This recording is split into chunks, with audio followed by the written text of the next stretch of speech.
Það er alveg tap í Njarðvík, hvað hefur að segja svona eftir, hvað sagðir við stelpunum inn í klefann eftir þennan leik? Við bættum okkur ekki í kvöld, svona sem að við erum alltaf að reyna á öll liðin og svona það sem ég sagði, bættum okkur ekki. Leikplanið hjá þér, augljóslega gekk ekki upp, hvað var það svona fyrir leik?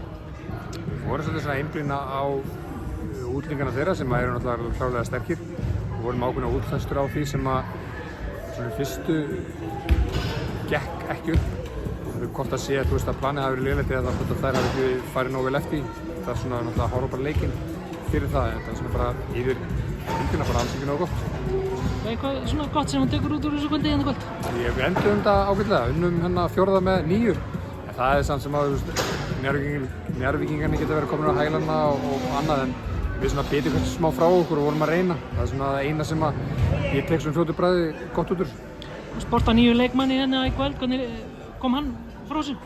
Nýkominn? Byrjar illa, kannski ekki alveg nógu drilluð í sókninni sko. En við svona bara svona lítur ágætlega út. Ég er svona so far bara mjög ánægð með hvernig hún svona er bara innan og utan allar og vonandi verður hún bara betri og muni hjálpa okkur. Takk fyrir þetta, Lalli. Takk.